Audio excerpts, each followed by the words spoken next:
Hola, ¿qué tal, queridos amigos, compañeros, hermanos?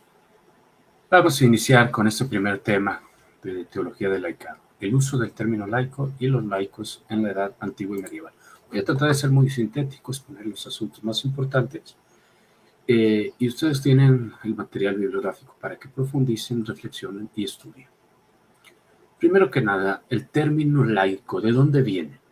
Viene del término griego laos, que significa pueblo en términos generales, y de un uso extrabíblico. Nosotros, como teólogos, tenemos que tomar en cuenta el uso que este término ha tenido en las fuentes de la revelación, pero también el contexto de la cultura en el que se ha desarrollado.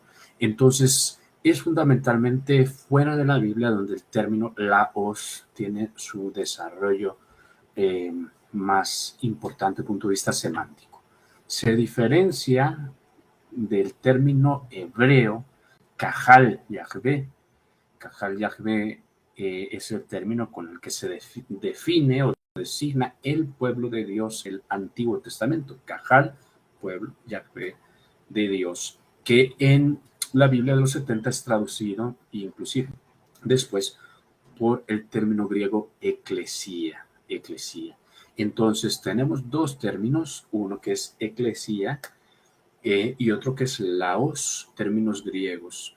El que se corresponde al Kahal Yahvé es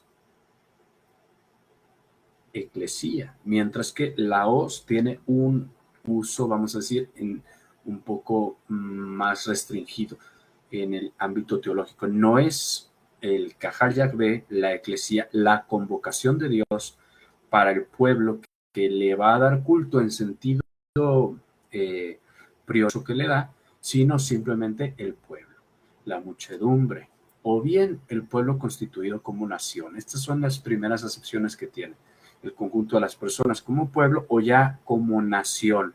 Términos de una comunidad, podríamos decir hasta nosotros términos actuales, de una comunidad más constituida políticamente. En la traducción de la Biblia hebrea de los 70 tiene este uso como nación y también en sentido religioso, ¿no?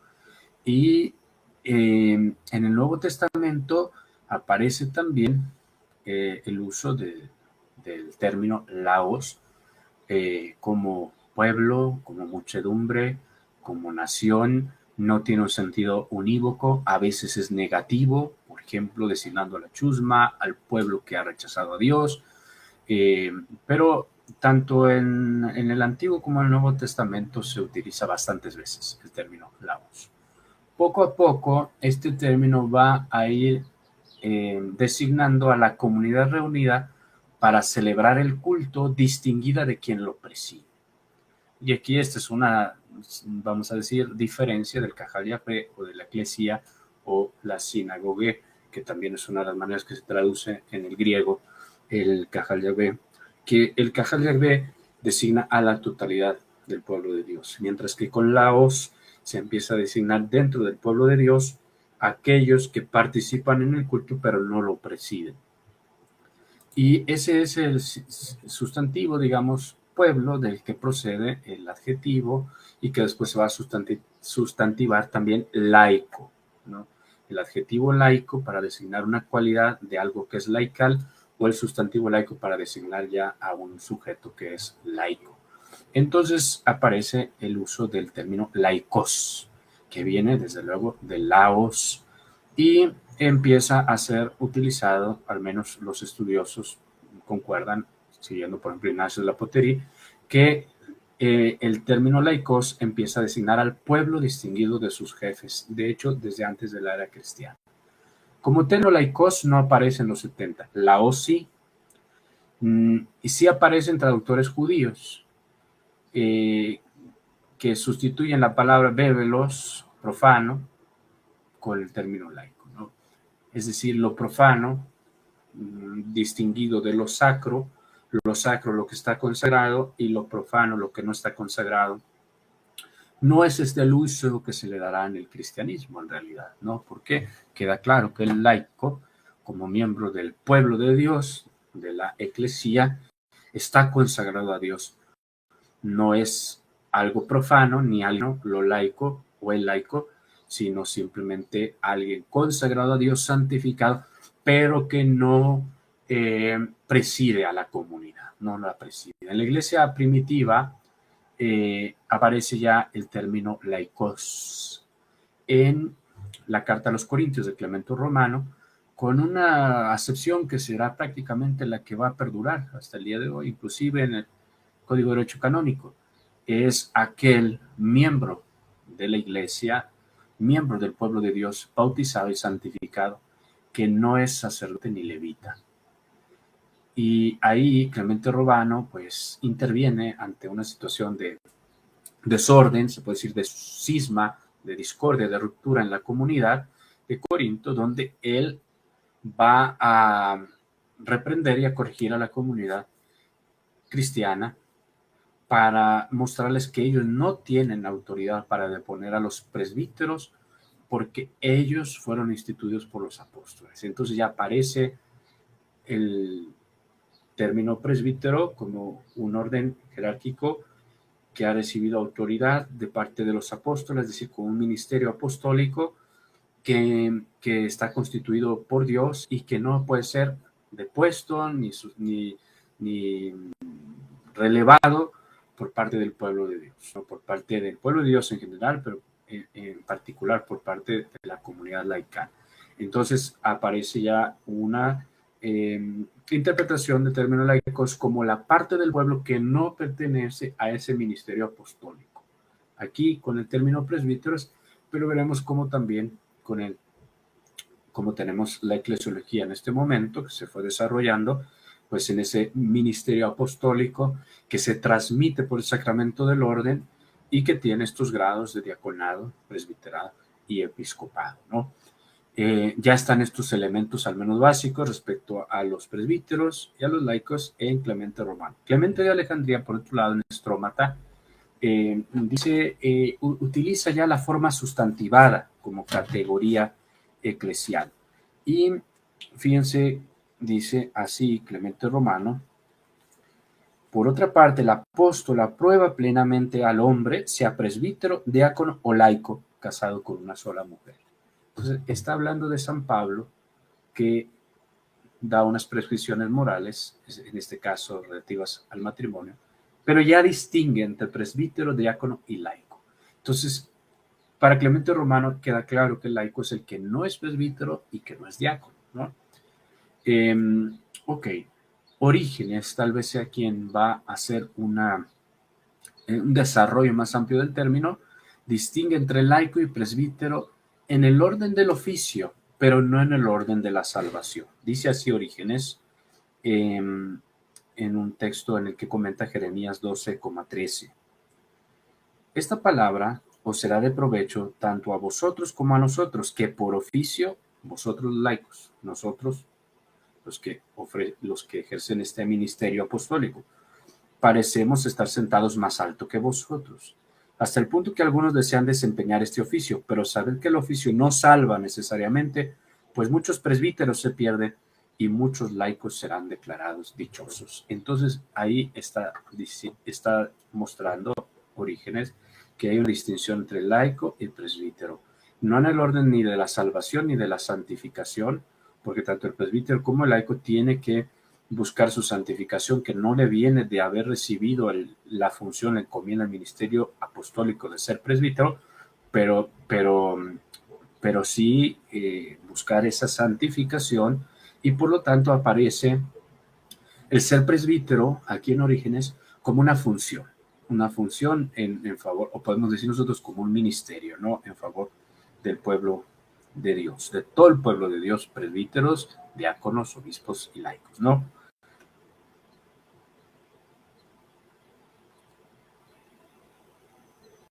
Bien, entonces, por otro lado, Tertuliano utiliza el término latino laicus, en medio de un contexto de desorden, también de cisma, de herejía, y en ese contexto lo importante es que habla del laico como el cristiano no ordenado. Sabemos que ya Tertuliano es uno de los que va a, pues, también desarrollar con más amplitud este término del orden, porque es un término término latino que indicaba una cierta clase que separado de las demás con una función específica. Entonces, en la teología de Tertuliano, pues queda muy claro esta separación. Hipólito de Roma, por otro lado, utiliza también el término laicos o laicos para distinguirlo de Roma. San Cipriano lo mismo, laicos y plebeyos, miembros del pueblo de Dios que no pertenece al clero. Ahora bien, en la comunidad primitiva, ¿no? Es un término poco utilizado, laicos. Laos sí es utilizado, pero laicos no es un término muy utilizado. Ya en el siglo II y III queda claro su uso para designar miembro del pueblo de Dios que no es ministro ordenado. No designa la condición de miembro del pueblo de Dios. Esto es muy importante aclararlo y definirlo. Todos los bautizados son miembros del pueblo de Dios, separados por su unión con Cristo y santificados con Él. Todos incorporados a Cristo, recibiendo la gracia del Espíritu Santo y formando parte de su pueblo, formando parte de su cuerpo, como enseña San Pablo en su teología, que está implícita en sus cartas. Todos se van ensamblando como piedras vivas. Todos se van integrando como miembros del cuerpo, como sarmientos a la vid.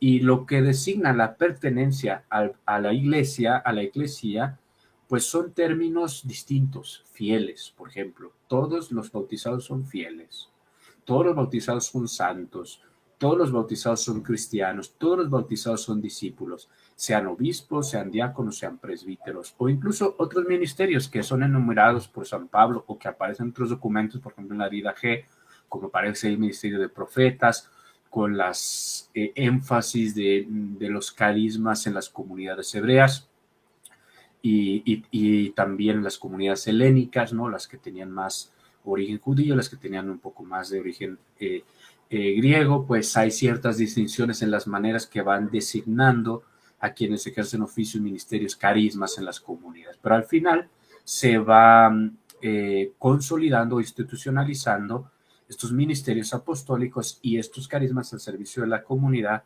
como parte de la unidad de la iglesia en la que todos los bautizados son fieles cristianos discípulos, ¿no? Entonces, el término laicos no designa la condición de miembro del pueblo de Dios. Son dos categorías, no son dos categorías, sino dos situaciones en la misma dignidad del pueblo de Dios. El laicos y el ministro ordenado, que deriva su condición de ministro del ministerio de los apóstoles. Esto es muy importante porque además está definido en el Catecismo de la Iglesia Católica, ¿no? A partir del siglo ya IV, entonces se va a quedar de manera más estable el término laicos para designar al fiel no clérigo o no ordenado. Es una definición negativa, pero históricamente así es como surge. Inclusive la definición canónica y sacramental también está así en el Código de Derecho Canónico, como lo pueden ver ustedes en la bibliografía que les he presentado. También a partir del siglo III, IV, empieza esta realidad del monacato en la Iglesia Católica. Y los monjes, pues, surgen dentro del pueblo de Dios con una inquietud profunda de separarse del mundo para dedicarse a la oración, a la penitencia, ir al desierto, separarse de una sociedad que está perdiendo su capacidad de ayudarnos a estar en comunión con Dios y con costumbres pues que se han degenerado, como era por ejemplo la sociedad romana, de la cual San Benito pues tendrá que apartarse y se lamentará tanto de todo el mal que esta sociedad pues por sus costumbres impías podía generar las almas. Entonces, respondiendo a ese llamado de consagrarse a Dios en la oración, la penitencia, hombres y mujeres cristianos, primero hombres y después mujeres también junto con ellos, algunas para el ordo viril y otras no, para ser monjas, se separan y se van a vivir al desierto, a las montañas, a las cuevas, para vivir radicalmente ese llamado como bautizados y enfrentarse contra el enemigo del alma, contra Satanás, y tomar las armas de la vida ascética, es decir, el ejercicio profundo de la condición bautismal para ese combate de la fe que San Pablo había enseñado y que había vivido, y pues vivir ese camino de unión con Dios de una manera cabal. Entonces el monacato empieza a crecer de una manera pues notable, ¿no? La iglesia se empieza a hacer monacal, inclusive después de la época martirial de la iglesia, las grandes persecuciones, muchos se van a ser monjes y a ser monjas sin que hubiera una institucionalización de este carisma del ser monje, sino simplemente con esa respuesta al llamado de Dios. Y entonces surge una distinción tripartita, ¿no? Una distinción tripartita entre monjes, clérigos y laicos, ¿no? Y de los monjes empieza a derivarse una distinción que va a consolidarse en la Edad Media a partir del surgimiento de las órdenes mendicantes y después en la Edad Moderna, que es la condición de religioso. En la Iglesia Católica lo primero que hay son monjes, no hay religiosos. Religiosos surgirán después con las órdenes mendicantes y después se integrará todo lo que es esta vida consagrada, monjes, religiosos, etc. Y surgirá una división tripartita que aparece junto con el monacato, que es laicos, monjes o religiosos consagrados y laicos.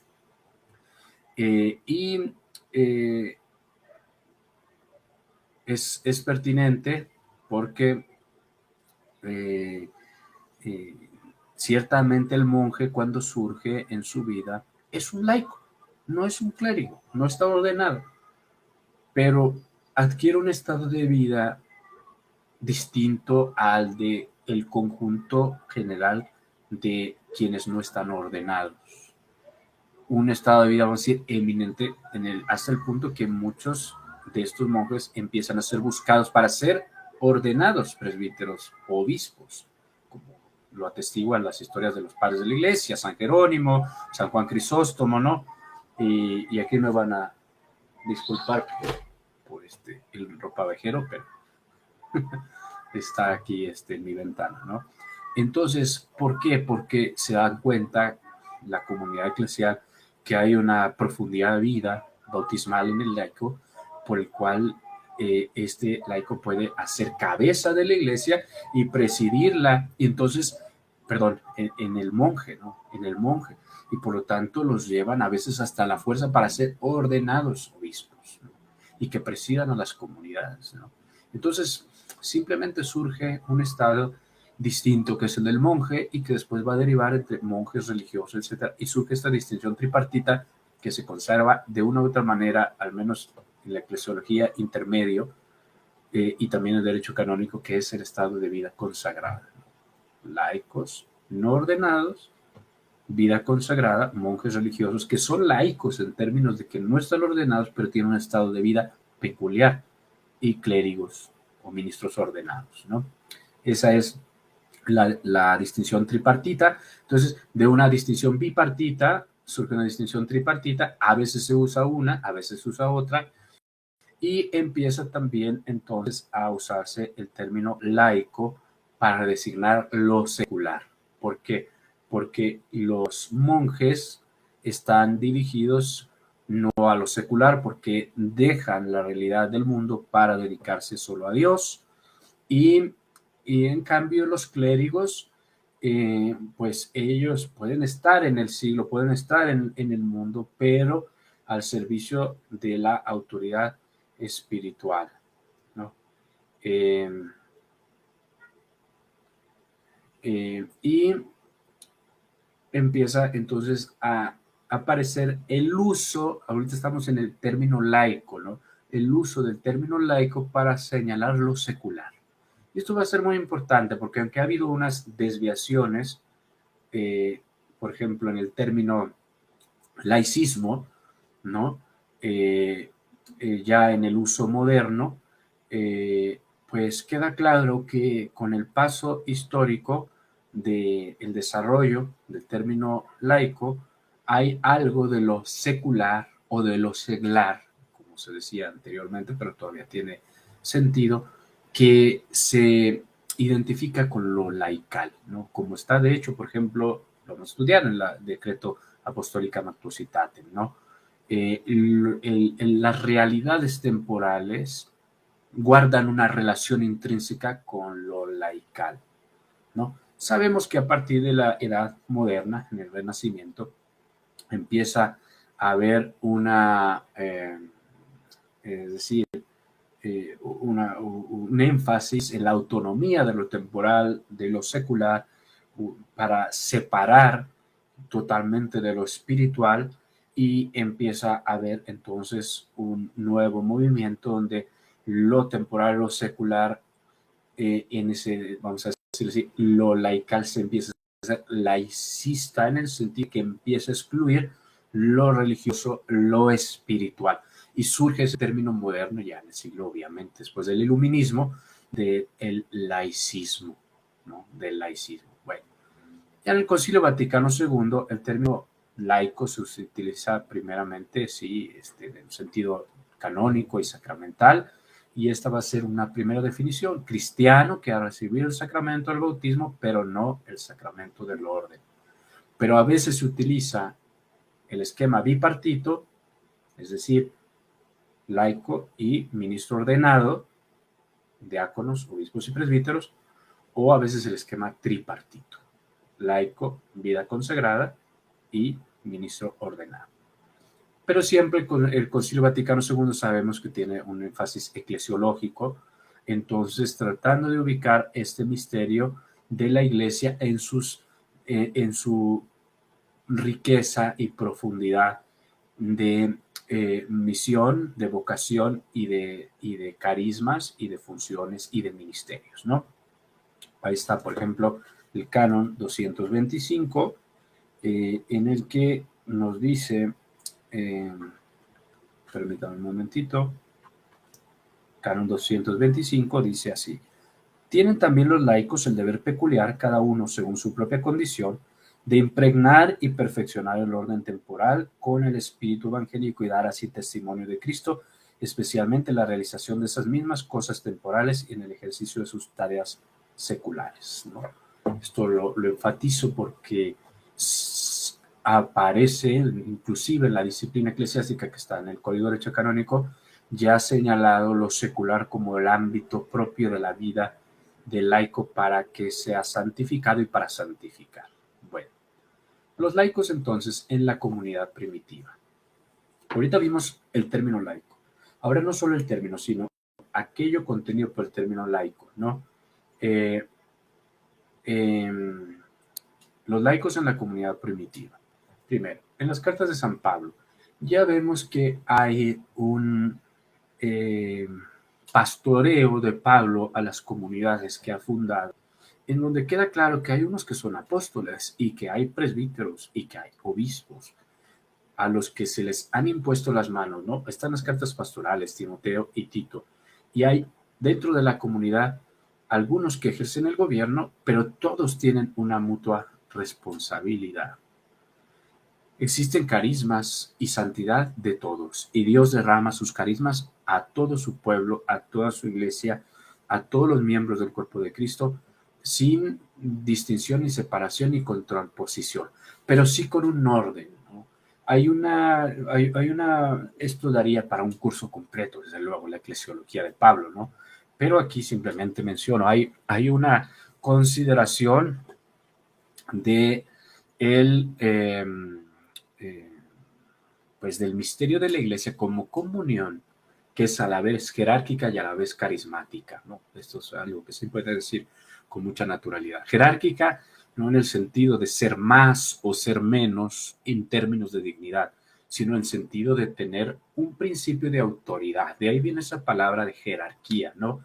Viene del griego hieros, que quiere decir sagrado, y arge, que quiere decir principio. Entonces, cuando hablamos de comunión jerárquica en la iglesia, lo que decimos es que la iglesia fundada por Cristo, instituida por Él, ha sido fundada como comunión en torno a Él, convocada por el Espíritu Santo para ser su cuerpo, para ser el pueblo de Dios santificado, pero al mismo tiempo ha sido instituida con un principio de unidad y de orden, un principio de conducción, un principio de gobierno, de pastoreo, que el mismo Cristo ejerció en su persona y que ejerció no solo él, sino con la mediación de sus apóstoles, los designó apóstoles, y luego también con el apoyo de los 72 discípulos, que al menos en la fuente Lucana, bueno, en realidad en los sinópticos tienen también una función de organizar a la comunidad.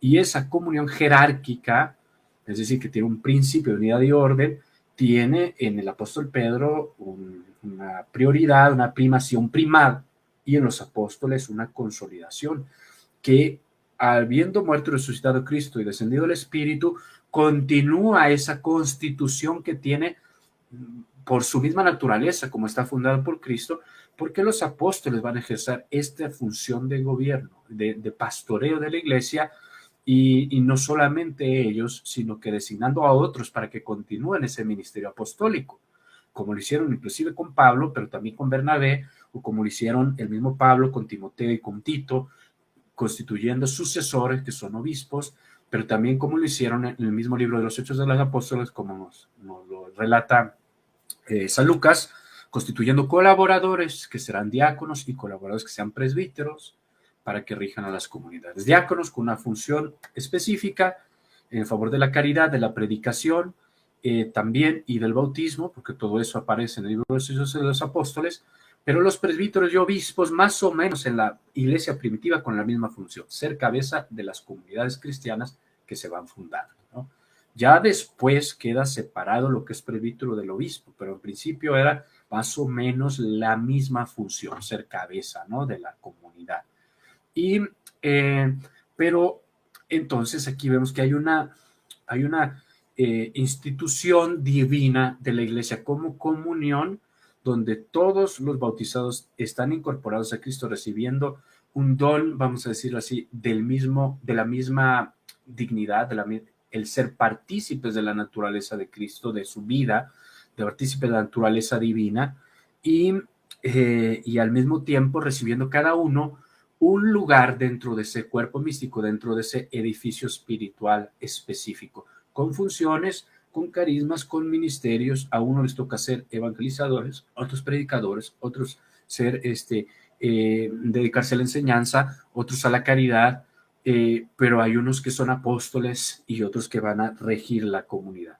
Esos que son apóstoles y los que seguirán el ministerio apostólico serán los que tendrán el ministerio del orden, mientras que todos los demás entrarán dentro del gran misterio de la iglesia, todos formando un solo pueblo de Dios, como los laicos que no están excluidos de la edificación de la iglesia, sino que la edifican conforme cada uno también su propio carisma recibido de Dios, ¿no? Y esto mismo que San Pablo va exponiendo, también lo dice San Pedro, ¿no? La comunidad se edifica en torno a ministerios, en torno a un orden jerárquico, pero no como oposición, sino como servicio, ¿no? Tenemos ese texto tan famoso de la primera carta de San Pablo, de la primera carta de Pedro, donde dice: a los presbíteros que hay entre ustedes, yo, presbítero como ellos, y además testigo de los padecimientos de Cristo, partícipe de la gloria que va a manifestarse, os exhorto: apacentad a la grey de Dios que se os ha confiado, gobernando no a la fuerza, sino de buena gana según Dios, no por mezquino afán de lucro, sino de corazón, no como tiranos sobre la edad del Señor, sino haciendo modelos de la grey.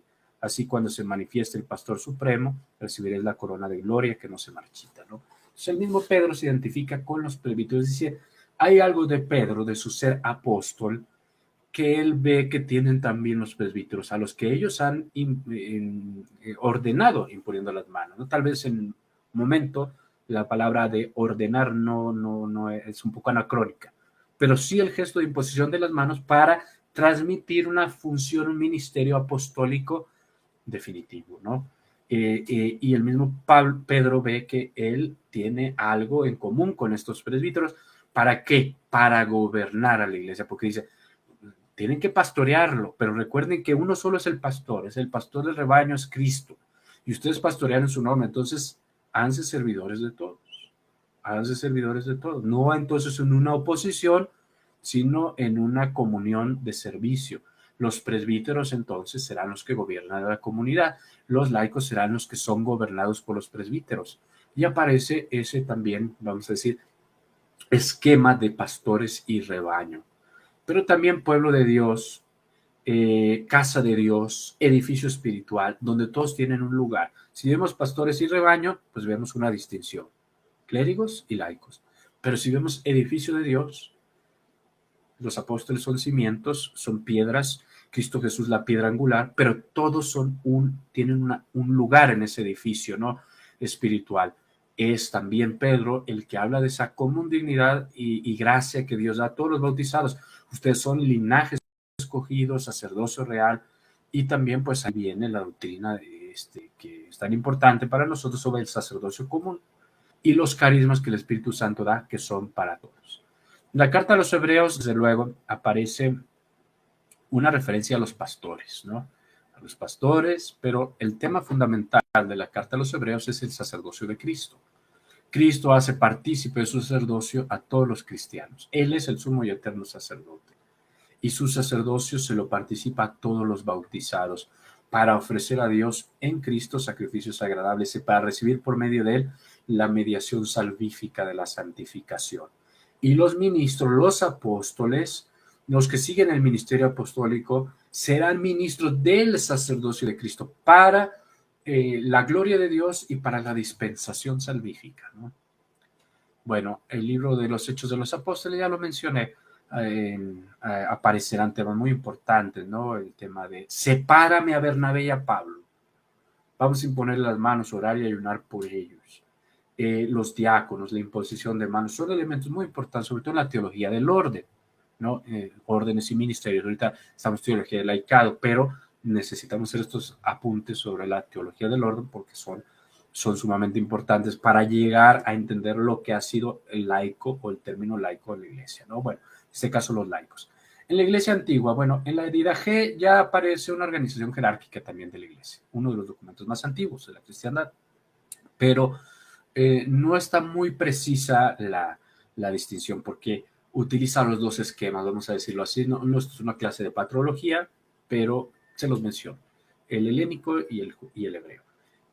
Pero tanto en un esquema como en el otro, ya hay una nota de la constitución jerárquica de la iglesia, ¿no?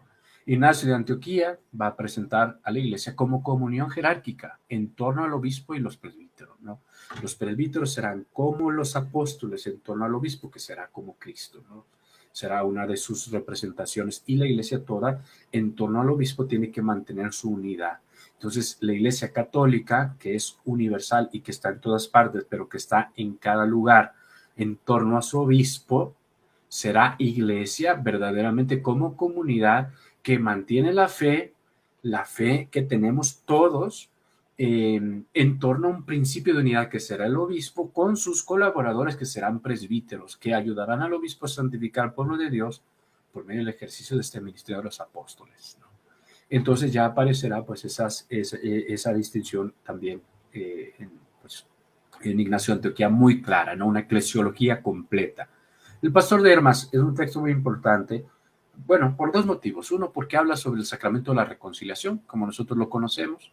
Entonces, el pastor, pero por otro motivo también para nosotros, porque el autor del pastor de Hermas es un laico que argumenta para pedir que a todos se les dé un lugar en la iglesia, también a los que han pecado, y una última tabla de salvación, es decir, que aunque hayan pecado se les dé la oportunidad de reconciliarse por medio de la penitencia para recibir la reconciliación con Dios. Todos tienen un lugar y desde luego,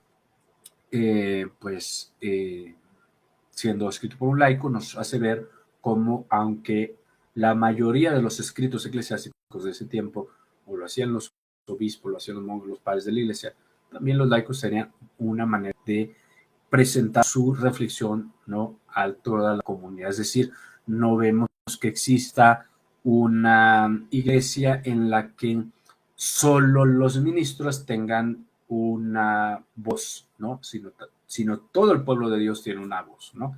Desde luego, pues esto nos lo muestra el pastor de Hermas. Tertuliano y Cipriano, ya los mencionamos, una mayor distinción. Y después las persecuciones, especialmente las persecuciones romanas, la persecución del emperador Maximino, vino estas distinciones entre laicos y clérigos, pues se vuelven también parte de los las circunstancias de la persecución. ¿Por qué? Porque Maximino, por ejemplo, ordenó que se ejecutara no a todos los cristianos. Sabemos que hay muchas etapas en las persecuciones romanas donde hubo muchísimos mártires, pero específicamente Maximino dijo, bueno, se van a ejecutar a los líderes, que son los clérigos, ¿no? Y ellos son los que se ejecutaban, ¿no? Bueno, a partir de la paz de Constantino se dio la cristianización del Imperio Romano, terminando la gran persecución de la iglesia martirial. Viene la paz de Constantino, es el surgimiento, el auge del monacato y, y se institucionalizan los carismas, los ministerios. Y tenemos aquí el testimonio de algunos de los padres de la iglesia sobre cómo era esta vida, ¿no? Para los laicos, lo que nos interesa. Está el testimonio de San Agustín. No se establecen clases como si fueran clases sociales o estamentos, ¿no?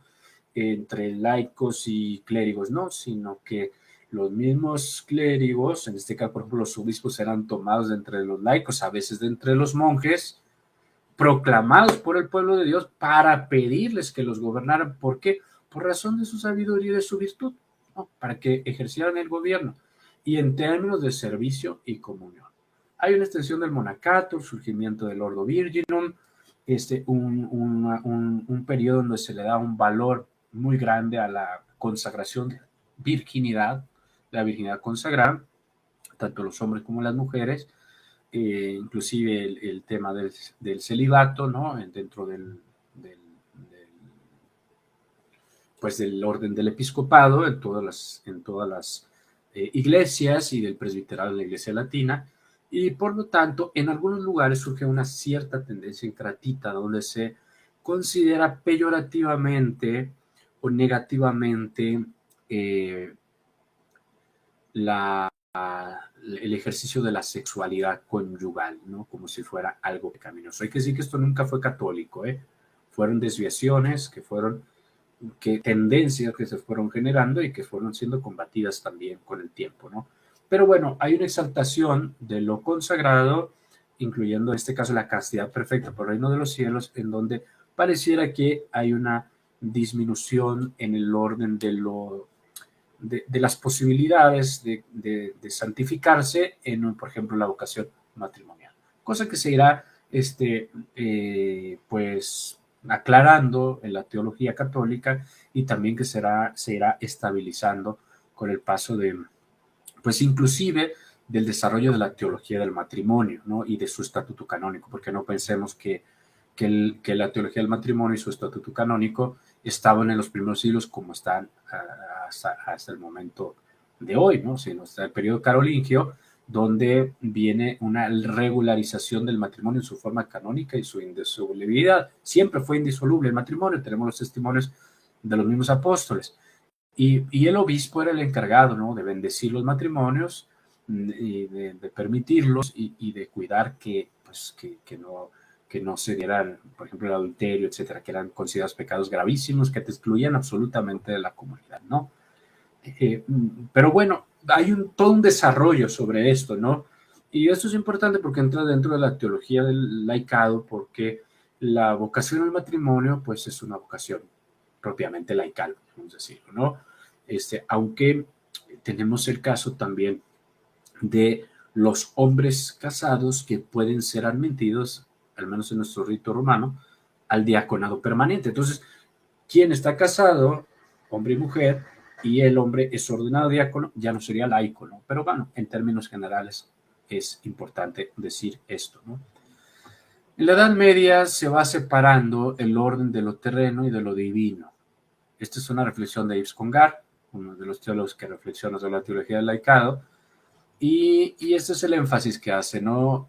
Se separa lo terreno con lo divino, lo espiritual de lo temporal, y un respeto que se va generalizando dentro de la cristiandad a la jerarquía, ¿no?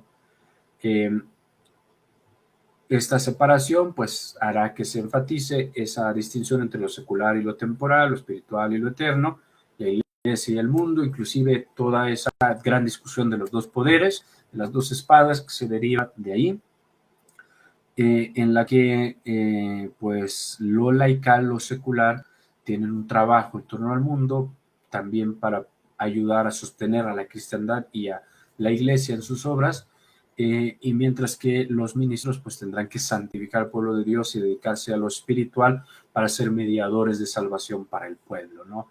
Esto no implicaría que la distinción entonces entre laico y clérigo fuera una distinción de santidad, por ejemplo, ¿no? O de perfección. De hecho, tenemos los ejemplos clarísimos de San Buenaventura y Santo Tomás, sobre todo de Santo Tomás, pero que ya retoma algo que está en el contexto de la reflexión medieval y que proviene de los padres de la Iglesia.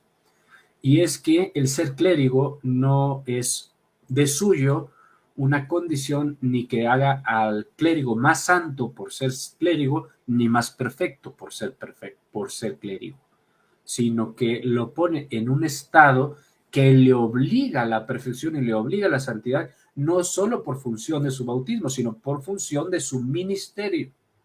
Y por eso se llama estado de perfección, por la obligación peculiar que adquiere. Pero no conlleva de suyo un más o un menos en orden a la santidad. De hecho, Santo Tomás en la Suma Teológica tiene un famoso capítulo donde habla sobre los estados de perfección y la perfección en general. Y él mismo dice, la perfección en general consiste en el desarrollo de la caridad en el alma.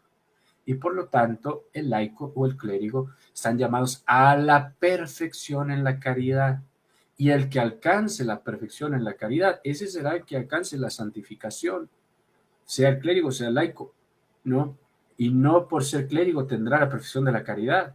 Estará obligado a vivir esa perfección en la caridad del ejercicio de su ministerio, pero la santidad estará entonces en la caridad, no en el estado de vida, ¿no? Y lo mismo dirá San Buenaventura, que existen laicos que siendo laicos tienen santidad y existen clérigos que siendo clérigos están reprobados, ¿no? Fuera de la vocación a la que están llamados. Bueno, hasta aquí nuestro tema que terminamos sobre el uso del término laico y los laicos en la edad antigua y medieval. Hay muchas cosas que decir, esto solo es introductorio.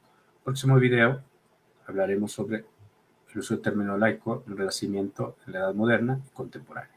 Gracias.